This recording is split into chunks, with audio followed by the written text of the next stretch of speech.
देखिए बच्चों, कल के लेक्चर में हमने पढ़ा था कि वैद्युत क्षेत्र किसे कहते हैं, वैद्युत क्षेत्र की तीव्रता क्या होती है, और हमने बिंदु आवेश के कारण वैद्युत क्षेत्र की तीव्रता r दूरी पर निकाली थी। आज के लेक्चर में हम पढ़ेंगे वैद्युत द्विध्रुव। वैद्युत द्विध्रुव क्या होता है? तो देखिए बच्चों, वैद्युत द्विध्रुव किसे कहते हैं? इसमें दो बिंदु आवेश और परिमाण में समान होने चाहिए और बहुत ही अल्प दूरी पर रखे हों, और उनके जो आवेश है वो परिमाण में समान होने चाहिए और विपरीत प्रकृति के होने चाहिए और बहुत ही अल्प दूरी पर रखे हों, तो उस निकाय को हम क्या बोलते हैं? वैद्युत द्विध्रुव कहते हैं। यानी वैद्युत द्विध्रुव एक ऐसा निकाय है जिसमें दो आवेश परिमाण में समान लेकिन चिन्ह में कैसे होने चाहिए? विपरीत होने चाहिए और बहुत ही अल्प दूरी पर रखे हों, तो उसको हम क्या बोलते हैं? उसको उस निकाय को बोलते हैं वैद्युत द्विध्रुव। ये मैंने इसकी डेफिनेशन लिखी है। वैद्युत द्विध्रुव किसे कहते हैं? वैद्युत द्विध्रुव वह निकाय है जिसमें दो बराबर परंतु विपरीत प्रकार के बिंदु आवेश एक दूसरे से अल्प दूरी पर स्थित होते हैं, तब इस निकाय को हम क्या बोलते हैं? वैद्युत द्विध्रुव कहते हैं। जैसे यहाँ पर दो आवेश हैं -q प्लस q, ये दो आवेश हैं और इनके बीच की जो दूरी है जो बहुत ही अल्प है, कितनी है? बहुत ही अल्प। जैसे HCl, इसमें क्या होता है? एक पॉजिटिव होता है, ये नेगेटिव होता है और ये बहुत ही अल्प दूरी पर रखे होते हैं, तो इसको हम क्या बोलते हैं? वैद्युत द्विध्रुव बोलते हैं। क्या बोलते हैं? वैद्युत द्विध्रुव। ऐसे इसमें देखो दो आवेश हैं, ये भी q है, ये भी q है, लेकिन इनके चिन्ह कैसे विपरीत है? ये माइनस का है, ये प्लस का है और ये बहुत ही कम दूरी पर रखना, बहुत ही अल्प दूरी पर रखे हैं, तब इस निकाय को हम क्या बोलेंगे? वैद्युत द्विध्रुव कहेंगे। किसी एक आवेश तथा दोनों आवेशों के बीच की अल्प दूरी के गुणनफल को वैद्युत द्विध्रुव का आघूर्ण कहते हैं, जिसे हम P से प्रदर्शित करते हैं। अब देखिए, वैद्युत द्विध्रुव का आघूर्ण से कहते हैं इनमें से किसी एक आवेश और दोनों आवेशों के बीच की दूरी के गुणनफल को हम क्या बोलेंगे? वैद्युत द्विध्रुव का आघूर्ण कहेंगे। इसमें देखिए एक वैद्युत द्विध्रुव AB यहाँ देते हैं, AB -q और +q कूलम आवेशों से मिलकर के बना है और इसके बीच की अल्प दूरी कितनी है? 2l है। 2l हम इसे क्यों मानते हैं? 2l सुविधा के अनुसार मानते हैं क्योंकि हमें इससे बहुत सुविधा मिलती है। द्विध्रुव का जो केंद्र होता है वो द्विध्रुव का केंद्र उसका मध्य बिंदु होता है, तो मध्य बिंदु होता है तो इस तरफ l हो जाता है और इस तरफ विपरीत l मान लेते हैं, इसलिए ये दूरी कितनी आती है? 2l हो जाती है, लेकिन ये दूरी बहुत ही कम होती है, तो इस निकाय को क्या बोलेंगे? वैद्युत द्विध्रुव बोलेंगे। और एक आवेश और दोनों आवेशों के बीच की दूरी के गुणनफल को वैद्युत द्विध्रुव का आघूर्ण कहेंगे। ये बनाते हैं, इसके बारे में कह रहे हैं यह दिन वैद्युत द्विध्रुव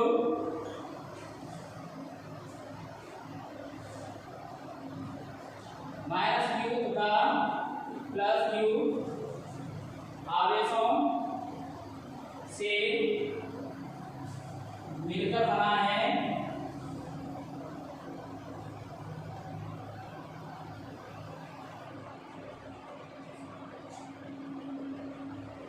इन आवेशों के बीच की अल्प दूरी 2l है। अब देखिए, तो हमें इसका वैद्युत द्विध्रुव का आघूर्ण निकालना है, अर्थात हमें P का मान निकालना है, इसको हम P से प्रदर्शित करते हैं। तो P का मान कैसे निकालेंगे? तब वैद्युत द्विध्रुव का आघूर्ण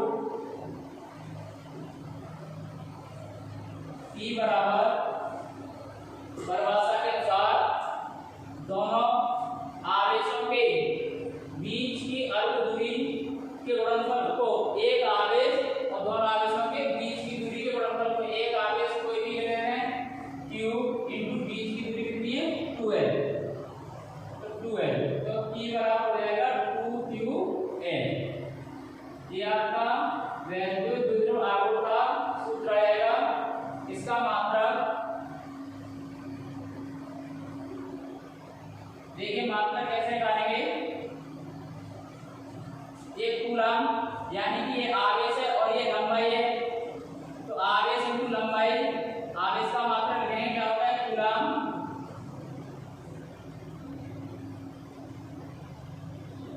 गुणा में लंबाई है, इसका मात्रक हो जाएगा कूलम मीटर। द्विमीय सूत्र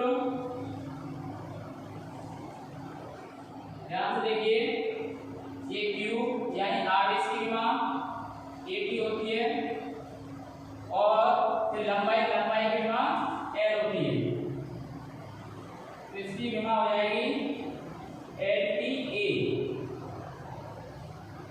और ये राशि कैसी है, जो वैद्युत द्विध्रुव का आघूर्ण एक सदिश राशि है।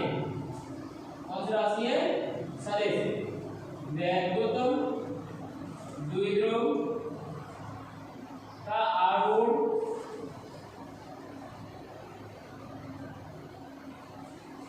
एक सदिश राशि है।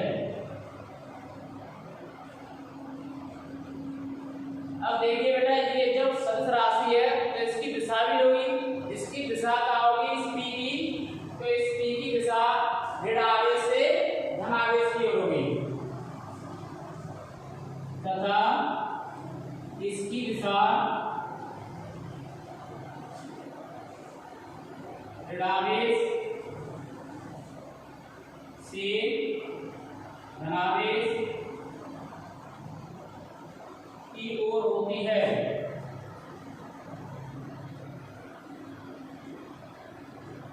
इसको बोलते हैं वैद्युत द्विध्रुव। तो ध्यान से देखिए, वैद्युत द्विध्रुव और वैद्युत द्विध्रुव का आघूर्ण। वैद्युत द्विध्रुव एक निकाय होता है और उस निकाय में एक आवेश और दोनों आवेशों के बीच की अर्ध दूरी के गुणनफल को ही हम क्या बोलते हैं, वैद्युत द्विध्रुव का आघूर्ण कहते हैं। ये मैंने वैद्युत द्विध्रुव बनाया है AB -Q + Q आवेशों से मिलकर के बनाया है और इनके बीच की अर्ध दूरी क्या है, 2L है। ये द्विध्रुव का केंद्र कहलाता है O, जो उसके मध्य बिंदु पर होता है द्विध्रुव कहते हैं। और उसके बाद में इसके बारे में लिख दिया मैंने, यहाँ पर इसकी परिभाषा के अनुसार ये सूत्र निकाला है और ये मात्रक है, ये विमान और सदिश राशि है, इसकी दिशा ऋण आवेश से धन आवेश की ओर होती है। अब देखिए, इसमें एक चीज और पढ़ेंगे, वैद्युत द्विध्रुव से संबंधित, वो क्या होगा, बहुत ही इंपोर्टेंट है, वो परीक्षा में पूछा जाता है। देखो कभी कभी तो ये पूछ लेता है कि वैद्युत द्विध्रुव आघूर्ण या वैद्युत द्विध्रुव का आघूर्ण किसे कहते हैं, इसका मात्रक, विभीय सूत्र तथा दिशा बताइए। तो आपको इसकी डेफिनेशन हिंदी ये वाली, ये जो दूरी जो होती है यानी कि एक आवेश और दोनों आवेशों के बीच की दूरी के गुणनफल को हम क्या बोलते हैं, वैद्युत द्विध्रुव आघूर्ण कहते हैं। इस तरीके से करेंगे। अब एक और चीज मैं आपको बता रहा था कि वैद्युत द्विध्रुव से संबंधित हम 3 डेरिवेशन पढ़ेंगे। वो क्वेश्चन किस तरीके से आएगा कि वैद्युत द्विध्रुव के कारण वैद्युत क्षेत्र की तीव्रता बताइए और उसकी 3 स्थितियां आ गई। एक स्थिति होगी अक्षीय स्थिति में या अनुदैर्घ्य स्थिति में, और एक होगी निरक्षीय स्थिति में या अनुप्रस्थ स्थिति में, और तीसरी होगी किसी भी स्थिति में। तो उनको पढ़ेंगे। तो पहले आप इनको अच्छी तरीके से नोट कर लें, इसके बाद मैं आपको उसको कराता हूँ।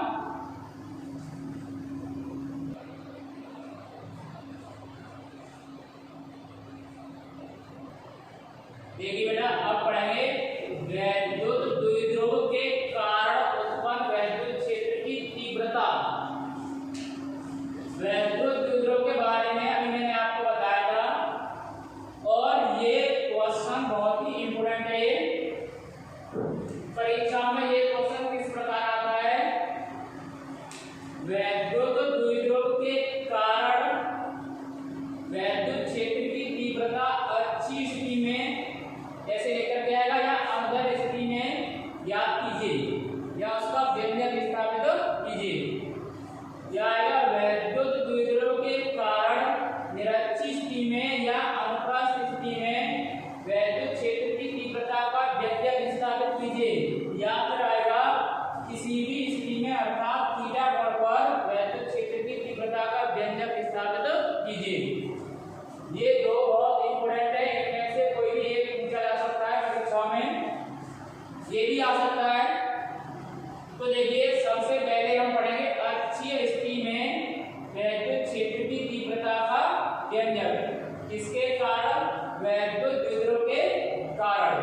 देखिए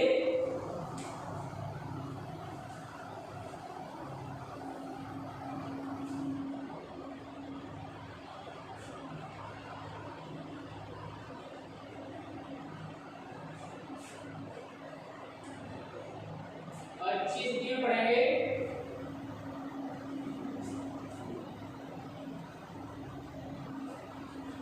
सबसे पहले हम वैद्युत द्विध्रुव बनाएंगे। वैद्युत द्विध्रुव,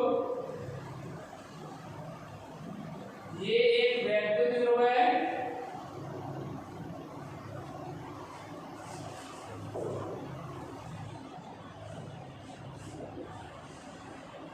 ये दो बिंदु आवेश हैं, एक -q, एक +q, और ये इसका द्विध्रुव का केंद्र है और ये वैद्युत द्विध्रुव की दिशा है, ऋण से धन की ओर। इसके बीच की जो दूरी है वो 2l है, 2l मानते हैं। ये बन गया तुम्हारा वैद्युत द्विध्रुव। उसके बाद में ये कह रहा है अच्छी स्थिति। तो सबसे पहले तो हमें ये बताना चाहिए कि अच्छी स्थिति या अंधेर स्थिति किसे कहते हैं। तो अच्छी स्थिति कहते हैं यानी कि द्विध्रुव का अक्ष कहां पर है, द्विध्रुव का अक्ष या तो इस तरफ होनी चाहिए या फिर इस तरफ होनी चाहिए, बिल्कुल इसी के अक्ष में। तो इसका जो मध्य बिंदु है, केंद्र है, उस केंद्र से और r दूरी पर अच्छी स्थिति में यहाँ पर ये एक बिंदु है P।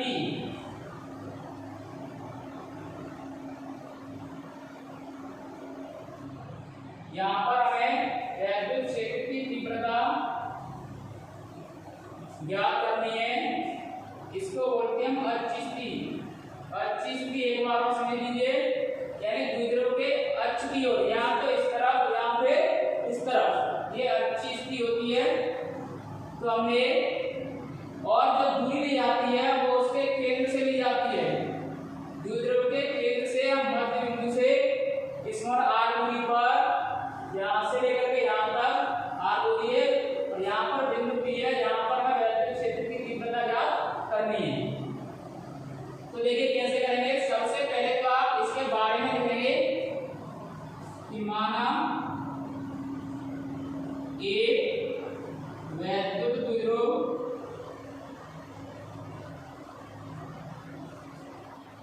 AB -q व +q कूलाम आवेशों से मिलकर बना है। इनके बीच की अल्प दूरी 2l है। द्विध्रुव के मध्य बिंदु या केंद्र बोल सकते हैं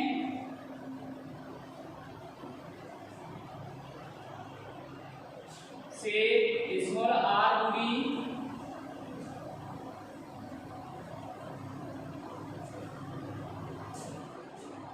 से अच्छी स्थिति, अच्छी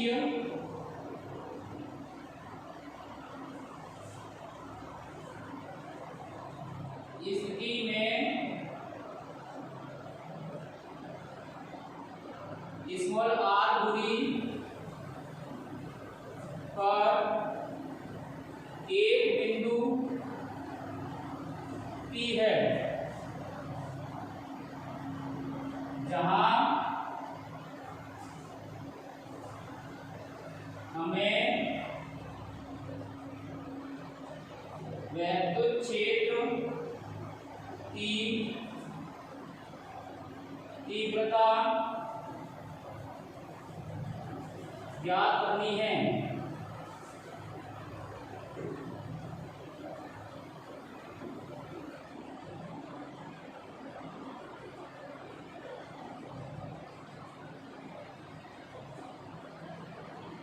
देखिए इसको हम किस प्रकार निकालेंगे। सबसे पहले तो हमें इतना लिखना पड़ेगा इसके बारे में, जब कोई डेरिवेशन करते हैं तो उसमें कोई भी डायग्राम आता है तो उसके बारे में लिखना पड़ता है हमें क्या क्या माना है। अब देखिए जो हमने वैद्युत द्विध्रुव जो बनाया है वो -q + q दो आवेशों से मिलकर के बनाया है। अब दोनों ही आवेश बिंदु P पर वैद्युत क्षेत्र की तीव्रता बताएंगे अपनी अलग अलग। जब हम इस -q कूलम आवेश के कारण बिंदु P पर वैद्युत क्षेत्र की तीव्रता निकालेंगे तो हमें -q से इस P तक की दूरी पता होनी चाहिए।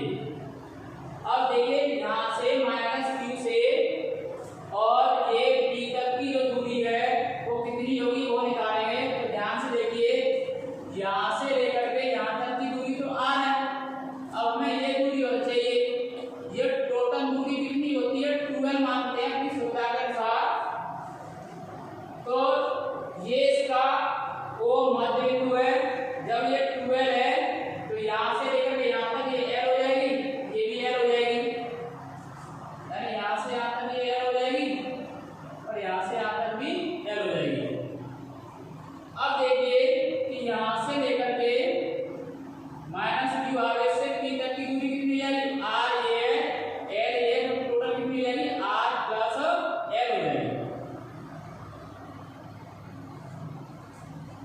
यहाँ लिख दे रहा हूँ r + l। कहाँ से कहाँ तक की दूरी है,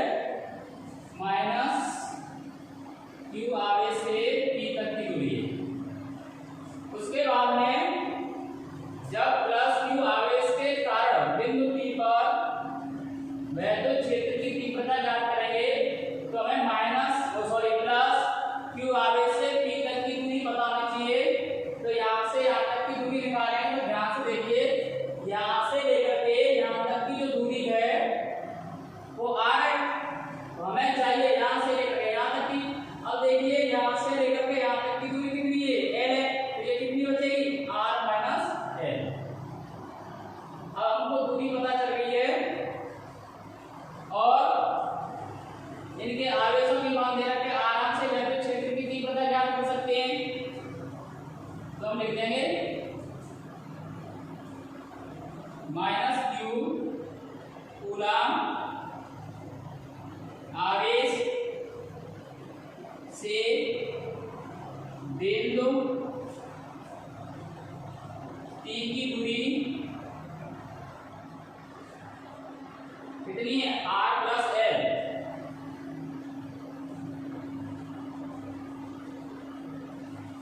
तथा +q कूलम आवेश से बिंदु P की दूरी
बिंदु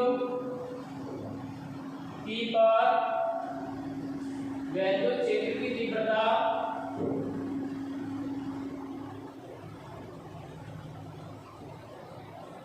E1 तथा प्लस Q कूलम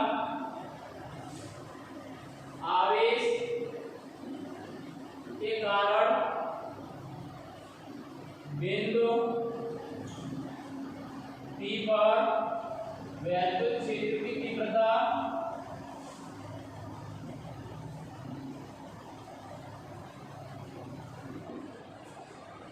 E2 है। अब देखिए, अब निकालेंगे माइनस Q कूलम आवेश के कारण बिंदु P पर वैद्युत क्षेत्र की तीव्रता, ऐसी प्लस Q कूलम आवेश के कारण बिंदु P पर वैद्युत क्षेत्र की तीव्रता माइनस Q कूलम आवेश के कारण बिंदु P पर वैद्युत क्षेत्र की तीव्रता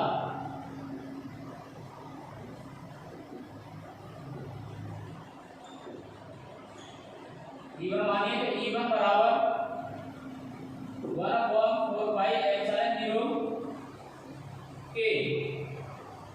केवल विद्याय की द्विध्रुव एक ऐसे माध्यम में रखा हुआ है इसका परावैद्युतांक K है। क्या है? K। तो इसलिए K लिख दिया है। Q और R उसके होता है, तो माइनस Q से P तक की दूरी कितनी है? R प्लस L है, तो R प्लस L का वर्ग। इसकी दिशा क्या हो जाएगी? दिशा होगी P दिशा। ऐसे निकालेंगे प्लस Q कूलम आवेश के कारण बिंदु P पर वैद्युत क्षेत्र की तीव्रता E2 बराबर 1/4 pi epsilon 0 K Q upon दूरी कितनी यहाँ से लेकर यहाँ तक की R माइनस L का वर्ग। इसकी दिशा क्या हो जाएगी? B की दिशा में उस तरफ रहेगी। BP यहाँ पर ये लिख दिया है ये BP। अब देखिए P पर हमें परिणामी तीव्रता निकालनी है, अर्थात वैद्युत द्विध्रुव के कारण वैद्युत क्षेत्र की तीव्रता ज्ञात करेंगे। तो ध्यान से देखिए कैसे निकालेंगे कि E1 और E2 से निकालेंगे। तो देखिए E1 और E2 परस्पर कैसे विपरीत हैं, और जब दो सदिश परस्पर विपरीत होते हैं तो उसका जो परिणामी होता है वो उनके अंतर के बराबर होता है। तो जब बिंदु P पर वैद्युत क्षेत्र की तीव्रता निकालेंगे तो इन दोनों के अंतर के बराबर आएगी परिणामी तीव्रता। तो पहले आप इसको नोट कर लें अच्छे तरीके से, फिर आपको आगे बराबर जगह इसको डाल दें।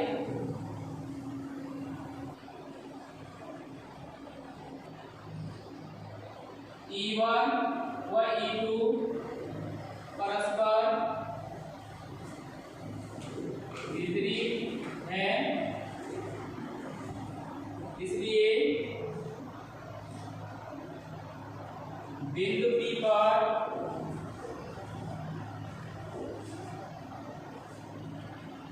परिणामी तीव्रता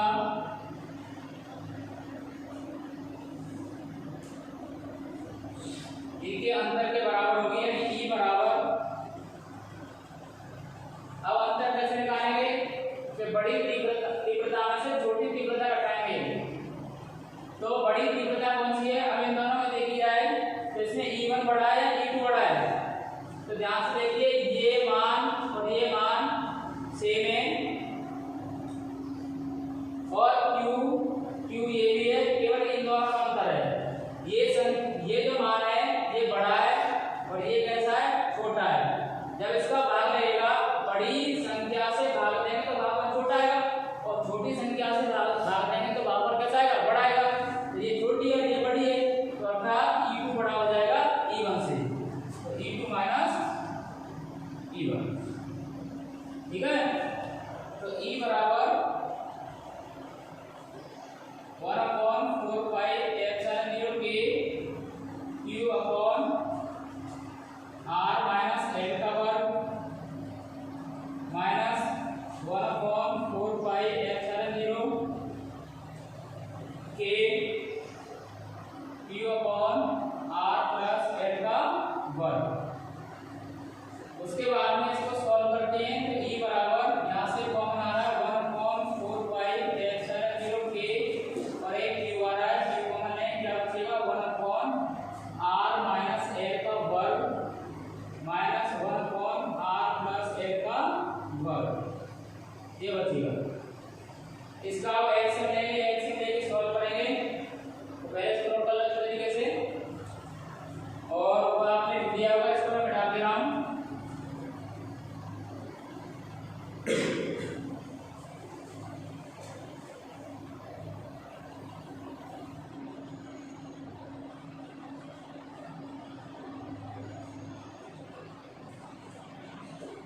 देखिए E बराबर 1/4 के Q, इसका जो एलसीएम आएगा R square minus L square का वर्ग आएगा, क्योंकि एक कोष्ठक में जुड़ रहा है एक में घट रहा है, तो दोनों का वर्ग है, तो एक ही वर्ग में रह करके ये R माइनस L और R plus L, R square minus L square वर्ग देकर वर्ग कर दिया है, ये यहाँ आ जाएगा और ये यहाँ आ जाएगा, यानी R प्लस L का वर्ग माइनस R माइनस L का वर्ग।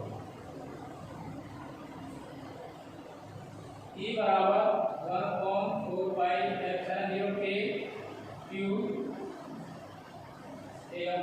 R square minus L square का वर्ग, इसका वर्ग करें R square plus L square plus 2RL, इसका वर्ग करेंगे, साथ ही साथ माइनस से गुणा करेंगे, तो माइनस के R स्क्वायर माइनस के L स्क्वायर प्लस के हो जाएंगे 2RL हो जाएगा, ये और ये कैंसिल हो जाएंगे। तो E बराबर 1/4 के Q, तो बेटा ये बचेगा तुम्हारा 2RL प्लस 2RL कितना हो जाएगा 4RL, और ये हो जाएगा R square minus L square, यहाँ पर हो।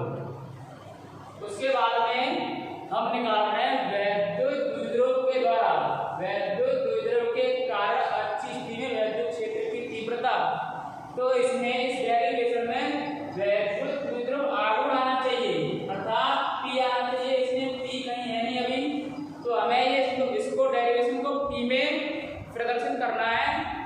तो क्या करेंगे, P बराबर होता है 2QL, हमने पढ़ा है, तो इसको पहले 2QL से P का मान बनाएंगे। तो E बराबर 1/4 के, अब देखिए 4 लिखा है, मैंने 2 याद लिख दिया, 2 और लिख दिया, ठीक है, 4 हो गया वहां में।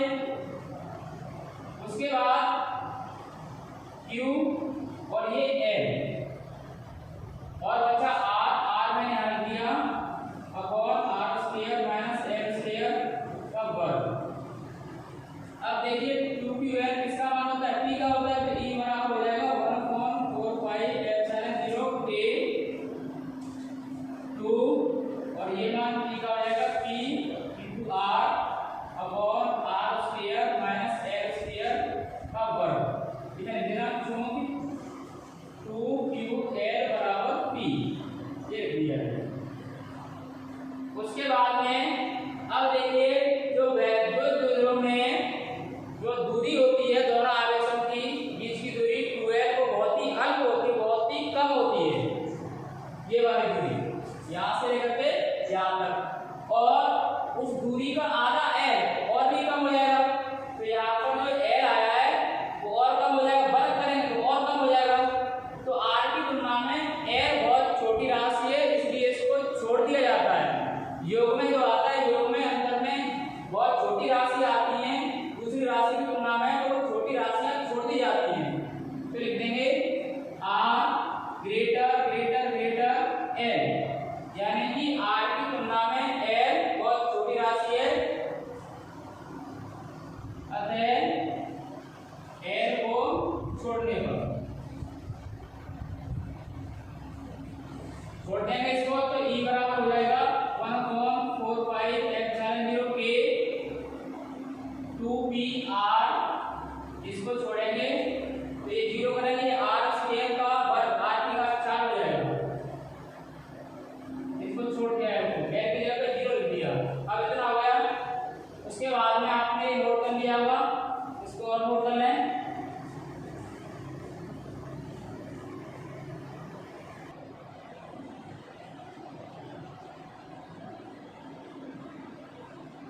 8।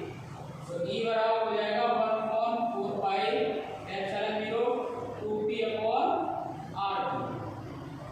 तो ये इसका डेरिवेशन होगा न्यूटन प्रति कूलम। पूछता है ऐसे कि एक वैद्युत द्विध्रुव -q + q कूलम आवेशों से मिलकर के बना है और इसके केंद्र से या मध्य बिंदु से स्मॉल r दूरी पर वैद्युत क्षेत्र की तीव्रता ज्ञात कीजिए। तो आप इस वाले सूत्र को लगाएंगे और t का मान सवाल में देगा, नहीं देगा तो निकालेंगे दूरी से, और उससे सूत्र से इस तरीके से निकालेंगे। अब इसकी दिशा क्या होगी, तो ये दिशा में अक्षीय स्थिति में वैद्युत द्विध्रुव के कारण वैद्युत क्षेत्र की तीव्रता की दिशा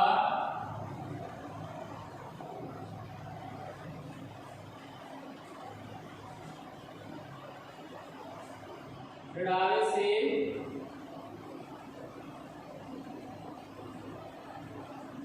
धनावेश की ओर होती है। अर्थात इसकी दिशा होती है वो वैद्युत द्विध्रुव के अक्ष की दिशा में होती है। जिस तरह वैद्युत द्विध्रुव की दिशा होती है उसी तरफ होती है अक्षीय स्थिति में। ये आप ध्यान रखेंगे, ये बहुत इंपॉर्टेंट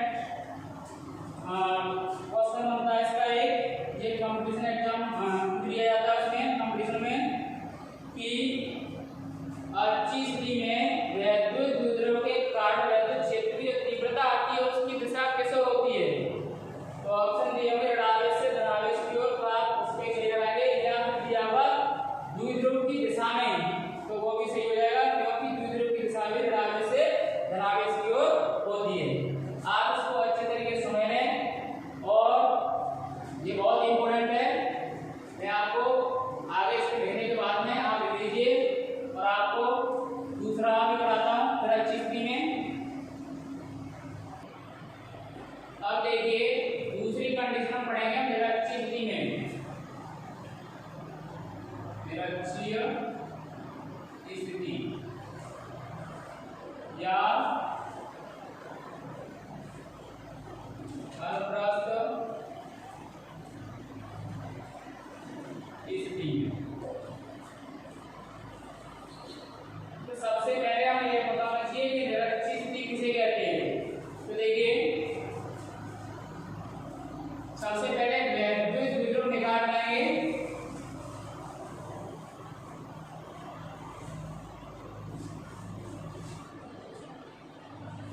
ये वैद्युत द्विध्रुव निकाय है AB।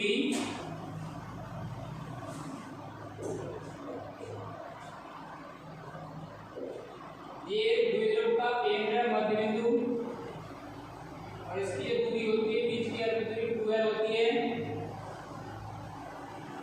यहां से यहां तक l है। ये -q और +q कूलम आवेशों से मिलकर के बना है। तो निरक्षीय स्थिति होती है यानी कि जो द्विध्रुव का मध्य बिंदु होता है उसके लंबवत। तो यहां से r दूरी पर मध्य बिंदु से निरक्षीय स्थिति में एक बिंदु P है। यहाँ पर यहाँ मैं वैद्युत क्षेत्र की तीव्रता का केंद्र स्थापित करना है। यहाँ से यहाँ तक की दूरी l होगी, ये भी l होगी। अब देखिए जब हम -q कूलम आवेश के कारण बिंदु P पर वैद्युत क्षेत्र की तीव्रता ज्ञात करेंगे तो हमें -q से P तक की दूरी पता होनी चाहिए। ऐसी प्लस के पार्ट निकालेंगे तो +q से P तक की दूरी पता होनी चाहिए। तो इसकी दूरी ये बनेगी और इसकी दूरी ये बनेगी।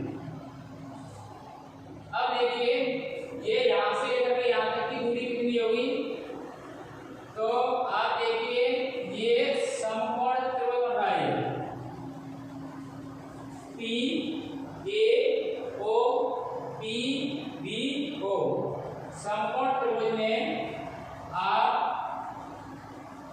इसको थीटा कोण मान रहे हैं, ये भी थीटा तो ये भी थीटा हुआ, उनके बाद बिंदु और ये मध्य में तो ये कोण भी बराबर हो गए। तो पाइथागोरस प्रमेय से कर्ण बन रहा है कि समकोण के सामने जो भुजा कर्ण होती है इसलिए समकोण के सामने भुजा कर्ण होती है। तो कर्ण होता है पाइथागोरस प्रमेय से तो लंब का वर्ग प्लस आधार का वर्ग, तो ये हो जाएगा r square plus l square, ये वर्गमूल ऐसे ये हो जाएगा r square plus l square. इस तरीके से यहाँ से लेकर के यहाँ तक ऐसे ही। चलो दूरी पता चल गई। उसके बाद में जब हम इस -q कूलम्ब आवेश के कारण बिंदु P पर वैद्युत क्षेत्र की तीव्रता निकालेंगे तो उसकी दिशा बतानी चाहिए, क्योंकि दो आवेशों के द्वारा मिलेगी हमें परिणाम की तीव्रता, और परिणाम जब निकाल पाएंगे जब इन दोनों की दिशा बता हुई है, बिना दिशा के निकाल नहीं सकते। तो इसकी दिशा मैंने आपको बताया था, तीव्रता की दिशा -q होती है, तो इस तरफ हो जाएगी। तो बेटा मैंने ये मान दिया है E1, ठीक है, और प्लस q से बाहर की तरफ होती है, ये हो जाएगी, मैंने मान लिया इसको E। उसके बाद में अब ये कैसे नाप तो विपरीत है ना, एक दिशा में, इसको कैसे निकालें, ये किसी कोण पर है। जब किसी कोण पर आते हैं तो उसको हम क्या करते हैं, उस सदिश का परिणाम निकालना पड़ता है। जब दो सदिश किसी कोण पर आते हैं तो उसका परिणाम निकालेंगे, तो सबसे पहले हम उनके घटकों में योग करेंगे, समांतर घटक और लंबवत घटक। तो इसके लंबवत घटक ये होंगे इस तरीके से, तो समांतर घटक इस तरह होंगे। अब ये मान लिया हमने, तो कैसे निकालेंगे, ध्यान से देखिए। आपने कक्षा 11 में पढ़ा है कि सदिशों को समांतर क्षैतिज घटकों में अर्थात और लंबवत घटकों में कैसे विभाजित किया जाता है। तो इसका इस तरीके से कर देंगे और इसको ऐसे निकालेंगे, इससे इस तरीके से।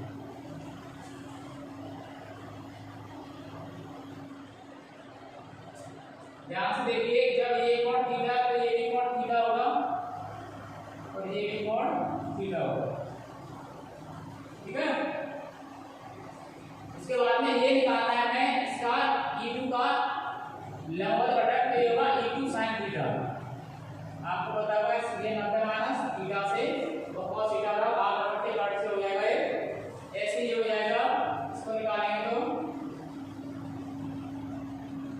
इस तरीके से यहाँ पर, तो ये हो जाएगा E1 1 के लिए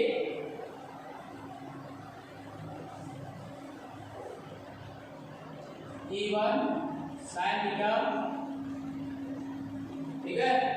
अब इनके क्षैतिज घटक निकालेंगे तो इसका आएगा E2 cos थीटा और E1 का आएगा E1 cos थीटा। इन त्रिभुजों से आप जानते हो, ठीक है। तो अब इसके बारे में मैंने हमने क्या क्या माना है, तो माना एक वैद्युत द्विध्रुव, देखिए जो मैंने आपको इसमें समझाया वो लिख दिया है।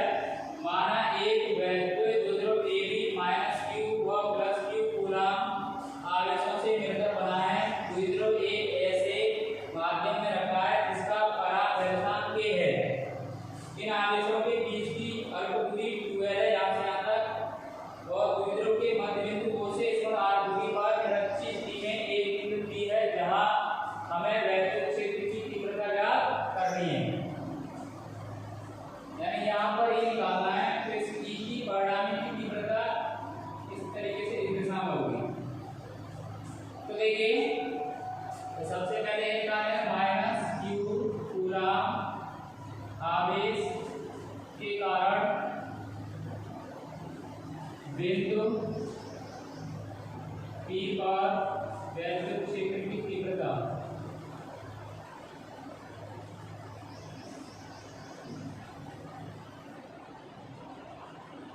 क्या मानिए E1 माने तो E1 बराबर 1/4 pi epsilon 0 k q upon दूरी कितनी है r² ठीक है, और इसका वर्ग होता है तो वर्ग से वर्गमूल कट जाएगा, ठीक है।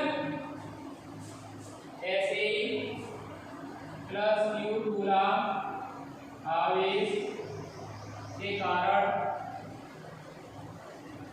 बिंदु P पर वैद्युत क्षेत्र की तीव्रता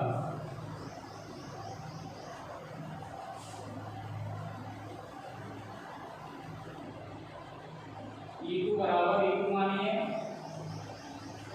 1/4 pi epsilon 0 q upon r plus n वर्गमूल बढ़ाएंगे, वर्ग से वर्गमूल कट जाएगा, r उसके तरफ से n स्क्वायर है, ठीक है, वर्ग से वर्गमूल कट जाएगा। अब देखिए बिंदु P पर इसकी परिणामी तीव्रता निकालेंगे तो इसको लंबवत और समांतर घटकों में विभाजित करेंगे E1 E2 को।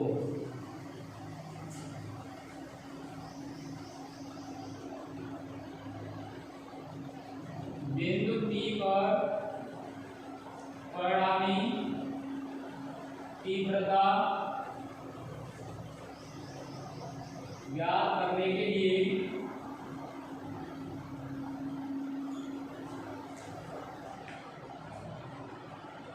E1 व E2 को क्षैतिज समांतर जैसे कहते हैं घटकों में विभाजित पर E1 और E2 को घटकों में विभाजित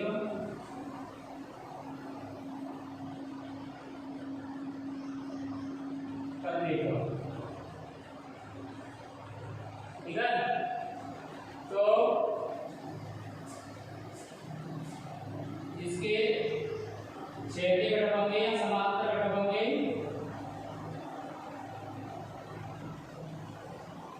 E1 cos थीटा व E2 cos थीटा तथा लंबवत घटक ये होंगे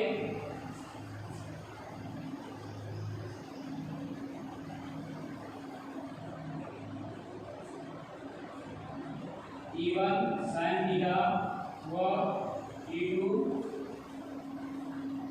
sin थीटा होंगे। अब इसका परिणाम निकालेंगे तो इसी के अकॉर्डिंग निकालेंगे। तो देखिए ये जो इसके लंबवत घटक हैं ये दोनों विपरीत है, तो इनका परिणाम इनके अंतर के बराबर होगा और इनका अंतर जो आएगा वो शून्य आएगा, क्योंकि E1 E2 के मान कैसे बराबर है। इस तरीके से E1 E2 के मान बराबर है और ये कोण भी इस तरीके से बराबर है, तो ये दोनों जो लंबवत घटक है वो कैसे हो जाएंगे, निरस्त हो जाएंगे।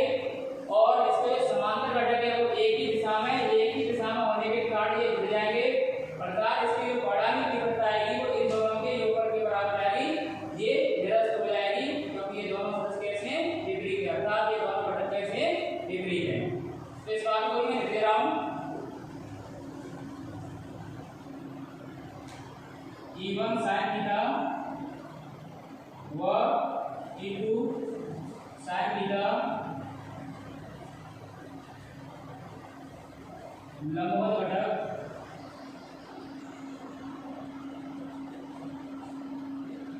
समान व विपरीत है, इसलिए ये निरस्त हो जाएंगे, ठीक है।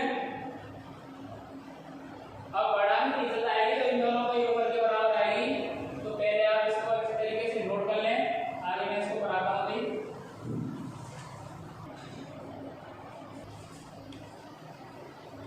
अब देखिए समांतर घटक एक ही दिशा में होने के कारण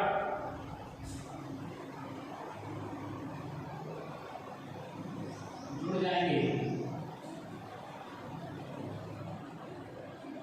अतः बिंदु P पर परिणामी तीव्रता E बराबर E1 cos theta plus E2 cos theta. ये हो जाएगा। अब E बराबर E1 का मान हटा दिया है, वहां से लिखेंगे E1 का मान है 1/4 pi epsilon 0 Q upon R square plus L square cos theta, ठीक है, प्लस E2 का मान 1/4 pi epsilon 0 Q upon R square plus L। अब देखिए दोनों ही मान एक जैसे हैं, इसका cos थीटा का हो जाएगा तो cos थीटा लिखना पड़ेगा, cos थीटा दोनों ही मान एक जैसे जुड़ जाएंगे। देखिए इसमें k हो जाएगा 1/4 pi epsilon 0 Q upon R square plus L square, दो जाएंगे मतलब दोनों में आ गया Q cos थीटा, ठीक है। ये दोनों एक जैसे जुड़ के दो जाएंगे, इसमें आगे कुछ है x और x टू x होता है, ऐसे ही हो जाएगा, ठीक है, दोनों यहां लिख दिए। उसके बाद में E बराबर 1/4 pi epsilon 0 Q upon R square plus L square into 2 और cos थीटा का मान यहां से निकालेंगे, तो cos थीटा इस तरह से चाहे इससे निकालो चाहे इससे निकालो, तो cos थीटा बराबर होता है आधा बट्टे कट। क्या होता है? आधा बट्टे कट। तो इसका जो कट है वो कट क्या होगा? सेम, तो आधा उसका हो जाएगा L, कट हो जाएगा, ये मैं लिख रहा हूँ cos थीटा, क्योंकि cos थीटा बराबर आधा कितना है L अपॉन A, तो L अपॉन अंडर रूट में R square plus L square, ठीक है। उसके बाद में E बराबर 1/4 पाई एप्सिलॉन 0 इसका बड़ा करके दिया 2Q और ये आधी घात और ये घात डेढ़ घात हो जाएंगे R square plus L square की पावर T/2, ठीक है। अब वही इसके अब P लिखेंगे, क्यों? क्योंकि आपको P का मान लाना है, जब भी तो पता चले कितने में कार्ड है, तो E बराबर 1/4 पाई एप्सिलॉन 0 इसके अब P लिख देंगे P upon R square plus L square की पावर T/2, ये मैं लिख दे रहा हूँ, जो 2QL बराबर P, ठीक है। अब देखिए जो L जो आ रहा है वो बहुत छोटी राशि है, R की तुलना में R बहुत बड़ी राशि है, L बहुत छोटी राशि है, इसलिए इसको छोड़ दिया जाएगा। फिर इस तरह में R greater greater greater L, अतः L को छोड़ने होगा,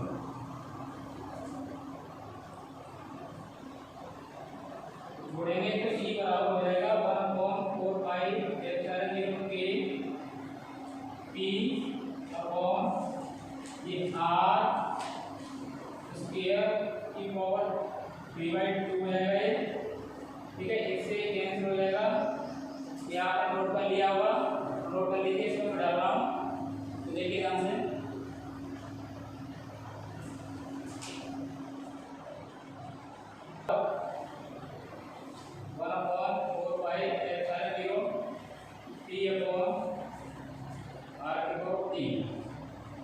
केवल इसमें केवल लिखने का प्रावधान,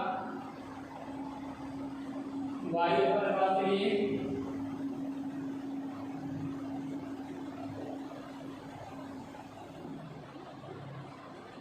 E बराबर 1, तो E बराबर हो जाएगा 1/4 pi epsilon 0 P upon R,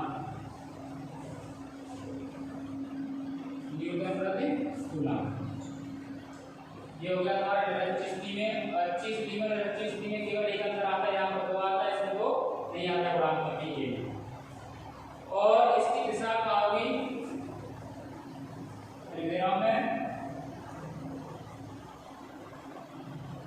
निरक्षीय स्थिति में वैद्युत द्विध्रुव के कारण वैद्युत क्षेत्र की दिशा इसमें उल्टी होती है। चित्र में डाल दिया, उसमें बनाया है इस तरफ ई की दिशा इस तरीके से, तो धनावेश से ऋणावेश की ओर होती है। ये ध्यान रखना, उसकी दिशा ऋणावेश से धनावेश की ओर होती है अच्छी स्थिति में, और अच्छी स्थिति में धनावेश से ऋणावेश की ओर होती है। ये बहुत इंपॉर्टेंट है। वैद्युत द्विध्रुव के कारण अच्छी स्थिति में जो वैद्युत क्षेत्र की तीव्रता आती है उसकी दिशा कैसे होती है, धनावेश से ऋणावेश की ओर, अर्थात वैद्युत द्विध्रुव के विपरीत दिशा में होती है। ये भी ध्यान रखें आप, ठीक है। इसका मतलब एक ही होता है विपरीत या धनावेश से ऋणावेश की। और जो आप